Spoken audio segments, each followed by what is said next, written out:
형님, TV 좀 꺼달래요, 기자님. 나중에 시작할 때. 시작하는 거야. 아니,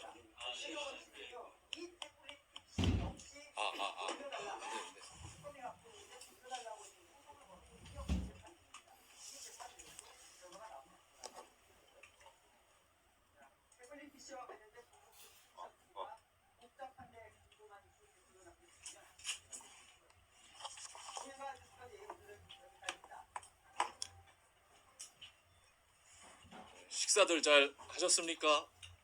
네.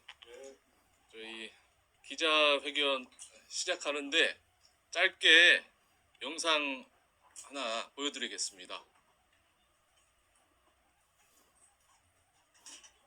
최순실 씨가 썼다는 제2의 태블릿 PC 존재를 공개했던 특검팀이 오늘은 그 실물을 언론 앞에 내놨습니다. 이번에는 입수 경로나 최 씨의 실수 여부 등에 대한 논란을 미리 차단하기 위한 것으로 보입니다. 최준영 기자.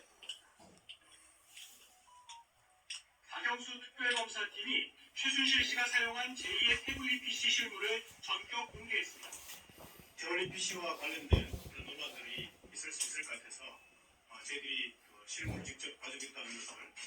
특검은 태블릿 PC에서 박원호 전 승마협회 전무나 황성수 삼성전자 전무 등과 주고받은 이메일 100여 건이 발견됐다고 밝혔습니다. 특히 코레스포츠 설립 관련 서류와 삼성의 지원 근무상 호텔이나 주택의 계약서나 공중 서류 등이 이메일에 포함되어 있었다고 강조했습니다.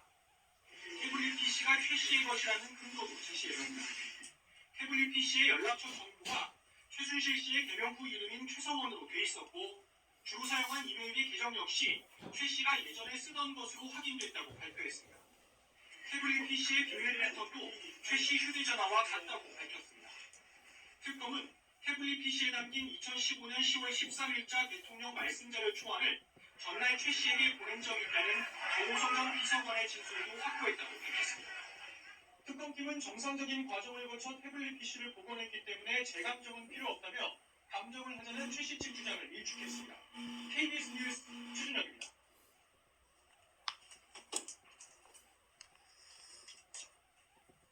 기자회견문 낭독하겠습니다.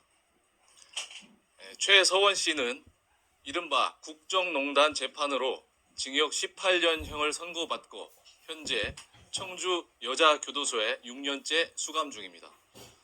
우리는 박영수 특검이 박근혜 대통령과 최서원 씨가 삼성으로부터 뇌물을 수수하였다는 직접 증거로 제시한 소위 장시호 태블릿을 최근에 확보하고 공식적으로 전문가를 통한 디지털 포렌식 감정을 마쳤습니다. 디지털 포렌식 감정 결과 장시호 태블릿은 최서원 씨가 개통하거나 사용하지도 않은 것으로 파악되었습니다. 심지어 장시호가 입수하여 특검에 제출하였다는 것도 거짓으로 의심되는 정황이 발견되었습니다. 박영수 특검이 발표한 수사 결과는 과학적 감정 결과와 정면으로 배치되었습니다. 특히 수사 결과와 관련된 증거를 특검 측이 인멸한 기록이 포렌식 결과 발견되었고 관련자가 허위로 진술한 정황도 제기되어 이에 대한 엄정한 수사가 요청됩니다. 우선 태블릿의 실사용자는 특검의 발표와는 달리 최서원과 전혀 관계없는 홍모 씨였던 것이 분명히 드러났습니다. 태블릿을 개통하였다는 2015년 10월 12일 이후에 홍모 여성 명의로 된 카드 사용 문자, 홍 씨의 아들인 장모군의 키즈폰 호출 문자, 장모군이 다니던 유치원에서 보낸 문자 등이 발견되었기 때문입니다. 특히 저희는 해당 유치원으로부터 홍모 씨가 유치원 측에 이 태블릿의 전화번호를 연락처로 추가 등록한 사실도 확인하였습니다. 한편 최서원 씨가 독일 승마사업 관련 보안 태블릿으로 이메일을 줄기차게 사용했다는 것도 사실이 아님이 명백히 드러났습니다. 해당 이메일 계정은 감정 결과 특정인이 단독으로 사용한 것이 아니라 스마트폰이나 노트북, 태블릿 등 다수의 디지털 기기에서 동일한 계정을 등록해서 사용하는 공용 계정으로 밝혀졌고 실제 최서원 씨는 문제된 장시호의 태블릿이 아닌 별개의 핸드폰으로 한 건의 이메일을 보낸 적이 있을 뿐인 것으로 포렌식 결과 밝혀졌습니다. 태블릿 실사용자 관련 특이한 점은 태블릿 전화번호의 뒷번호 4자리가 모두 9233으로 홍 씨 가족의 전화번호 뒷자리, 그리고 최서원의 회계 담당 직원인 안모 씨의 개인 전화번호 뒷자리와 동일하다는 사실입니다. 이로 미뤄볼 때 태블릿은 최서원의 회계 담당 직원인 안모 씨가 업무용으로 사용하면서 동시에 안 씨와 매우 가까운 사이로 짐작되는 그 홍모 여성도 사적인 용도로 같이 사용한 공용기기로 추정이 됩니다. 특검은 홍 씨와 안 씨의 존재에 대해서 분명히 알 수 있었음에도 이를 철저히 숨긴 채 실사용자 관련 정보를 인멸한 것으로 드러났습니다. 특검은 수사 결과 발표 이후에 사용자 정보를 전체적으로 삭제할 수 있는 리커버리, 즉 복구 모드 진입을 시도한 흔적이 있는 바, 법원에서 저희가 육안으로 검증할 당시 해당 기기의 전화번호 외 연락처나 문자 메시지가 하나도 남아있지 않는 상태가 되었던 것입니다. 무엇보다도 장시호 태블릿에는 실사용자를 확정할 결정적 증거인 사용자 지문이 암호 형태로 등록되어 있었는데, 특검은 이와 관련된 파일들을 포렌식으로도 복구 불가능하게 삭제한 것으로 보입니다. 다음으로 태블릿 개통 경위와 관련하여 최서원 씨가 회계 담당 직원 안모 씨와 함께 직접 단골 휴대폰 매장에 태블릿을 들고 와서 개통했다는 특검의 발표도 거짓으로 보입니다. 최서원 씨는 출입국 기록상 2015년 8월 18일경 한국에 있는 누군가가 본건 태블릿을 구매할 당시에 그때는 독일에 있었습니다. 최 씨가 독일에 계속 체류하는 동안에 누군가 국내에서 이 태블릿에서 웹 브라우저를 3주간 사용한 것으로 확인됐습니다. 또한 개통일도 특검이 제시한 날짜가 아닌 것으로 파악되었습니다. 통상 개통과 동시에 유심 기록이 업데이트 되는데, 포렌식 결과 최초의 유심 기록은 특검이 개통일로 제시한 2015년 10월 12일이 아니라 그 이전인 2015년 9월 17일인 것으로 드러났습니다. 특히 특검이 제시한 개통이라는 것은 실상 명의 변경 및 요금제 변경이 이루어진 것에 불과하였습니다. 그리고 그 명의 변경 및 요금제 변경조차도 유심의 재사용 문제 등으로 인해 특검이 제시한 매장에서는 물리적 제도적으로 불가능한 것으로 밝혀졌습니다. 더불어 안모 직원은 저희에게 당시 본인은 최서원 씨와 함께 태블릿 개통을 위해 동행한 적이 없었다는 사실 확인서를 전달해 오기도 했습니다. 이처럼 특검이 밝힌 개통 경위는 거짓일 가능성이 큰 가운데 휴대폰 매장을 압수수색하는 과정에서 매장 점주인 김모 씨가 작성한 진술서를 토대로 하고 있어 당시 특검이 김 씨에게 허위 진술을 요구했을 가능성도 있다고 보고 있습니다. 이 부분도 새로운 특검의 면밀한 수사로 밝혀야 할 대목입니다. 마지막으로 태블릿 입수 경위와 관련 장시호의 진술을 토대로 한 특검의 수사 결과 또한 전부 거짓으로 파악됩니다. 장시호는 태블릿을 최서원의 자택에서 입수하였다고 진술한 바 있습니다.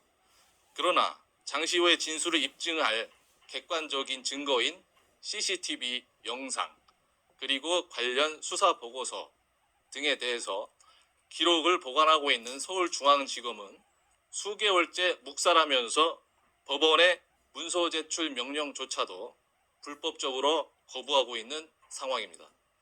또한 특검 진술에 따르면 장시호는 늦어도 2016년 10월 26일경에는 이 태블릿을 입수하게 되는데, 정작 본인은 특검에 제출하기 전까지 잠금 패턴을 몰라서 열지 못하였다고 진술하였으나 감정 결과 장시호가 보관한 시점에 잠금을 풀고 2016년 10월 29일과 30일 양일간에 걸쳐서 각종 앱을 사용한 기록이 발견되었습니다.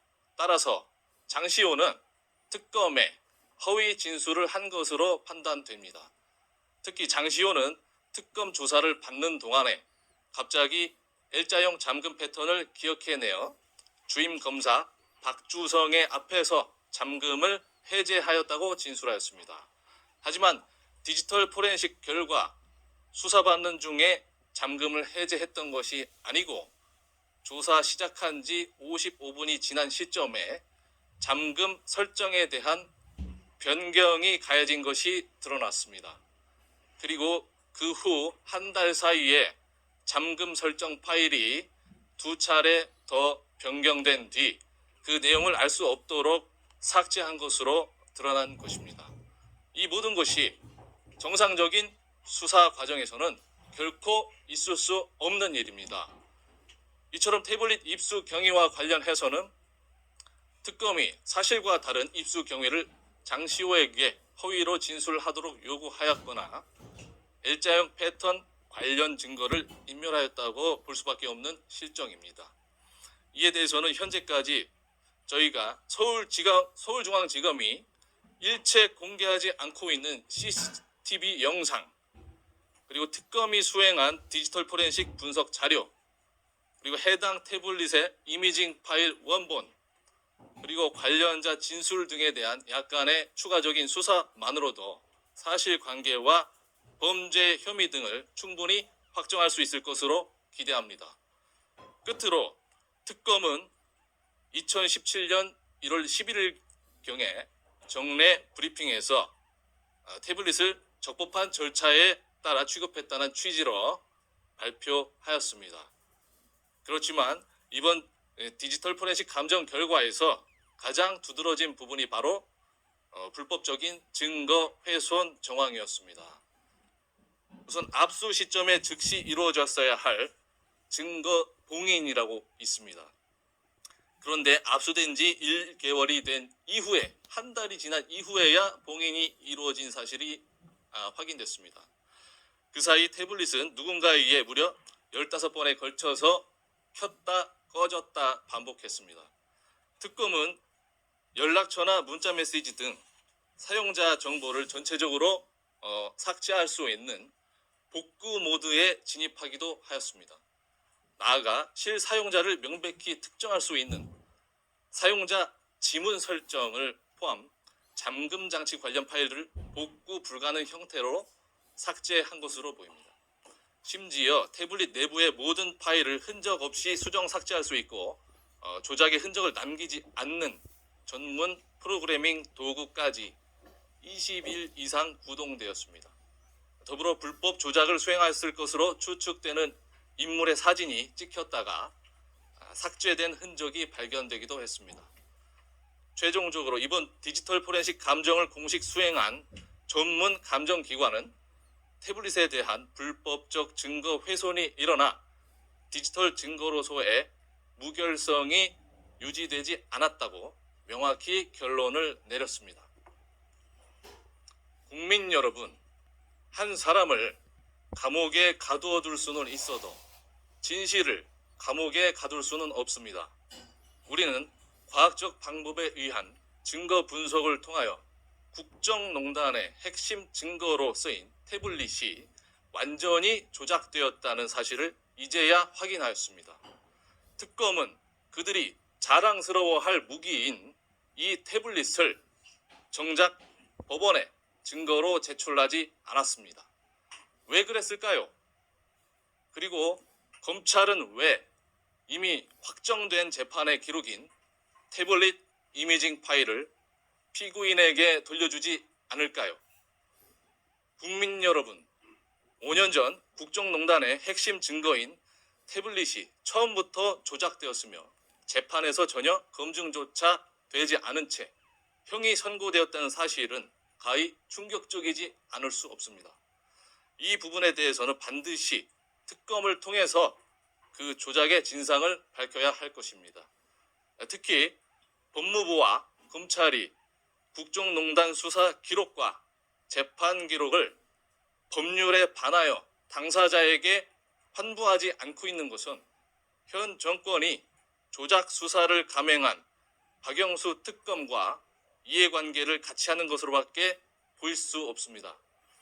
따라서 공정하고 객관적인 위치에서 왜곡된 수사를 바로잡을 수 있는 특검을 출범시키는 것만이 진실을 세상 밖으로 구해낼 수 있는 유일한 수단이 아닌가 합니다. 그것이야말로 무고한 한 사람의 인권을 지키고 대한민국이라는 국가의 헌법 정신과 존엄한 자존심을 지키는 일입니다. 2022년 11월 29일 최서원의 법률 대리인 이동환 변호사. 네, 이상입니다. 이어서 최근에 최서원 씨가 직접 청주 여자교도소에서 저에게 보내주신 간단한 입장문을 대독하도록 하겠습니다. (7년) 만에 밝혀진 장시호 태블릿의 진실. 오랜 세월 어둠의 시간 동안 은폐되고 감춰졌던 장시호가 제출했던 태블릿의 진실이 오늘 밝혀지는 날입니다. 국정농단의 단초가 되었고 특검팀은 영웅으로 만들었던 그 태블릿은 온 나라를 뒤흔들어 놓았고 국민들을 충격에 빠뜨렸습니다. 순식간에 나라의 운명도 바꿔놓았습니다. 이제 그동안 온갖 조작과 공작으로 국민들의 눈을 속이고 증거 조작 및 인멸, 허위 등으로 꾸며낸 거짓을 바로잡아 불운했던 역사의 순간을 바로 세우는 계기가 되기를 바랍니다. 이 순간이 오기까지 수많은 비난과 의혹들 속에서 고통을 견디고 숨죽이며 살아야 했던 소중한 저희 딸과 손주들이 감내해야 했던 삶은 너무 가혹하고 잔인했습니다. 그러나 지금 이 순간에도 그것을 은폐하고 진실을 호도하는 사람들이 있음은 용도 아닙니다. 단지 이 엄청난 일을 주도하고 기획했던 이들이 잘못된 것을 바로잡고 진실을 밝혀서 역사 앞에 사죄를 해야 하는 것입니다. 그것은 그동안 국민들이 받았던 고통과 충격, 아픔에서 벗어나게 하는 유일한 길이고 어두웠던 지난날의 긴 터널의 시간들에서 빠져나올 수 있기 때문입니다. 그리고 국정농단의 증거라고 밝혔던 JTBC의 태블릿도 재판부의 반환 요청에도 검찰이 불응하여 항소한 것은 진실의 입을 또다시 막으려는 시도입니다. 검찰은 그러한 시도를 멈춰주시길 바랍니다. 특검의 막강한 권세로 삼족을 멸하겠다고 협박했던 순간들이 가슴에 남고 현재 형 집행정지를 연속적으로 불허하는 인권유린의 행위도 너무 잔인한 순간들이었습니다. 이제 시간이 흘러 진실을 아시는 국민들이 점점 많아지고 있습니다. 부디 오늘 태블릿의 진실을 여는 계기의 날에 어두웠던 과거의 역사를 바로 세우고 진실의 힘이 새로운 역사를 이끌어 희망과 꿈을 가질 수 있는 나라가 될 수 있도록 국민 여러분이 함께 해주시길 바라겠습니다. 그리고 제 마지막 남은 삶의 소원인 그동안 세상에 버려졌던 저의 딸과 손주들이 따뜻한 사랑을 받고 세상을 살아나가는 것입니다. 그리고 저에게 씌웠던 억울했던 순간들의 의욕과 누명도 벗겨져서 사랑하는 아이들 곁으로 돌아가는 길입니다. 감사합니다. 11월 24일 최서원 드림.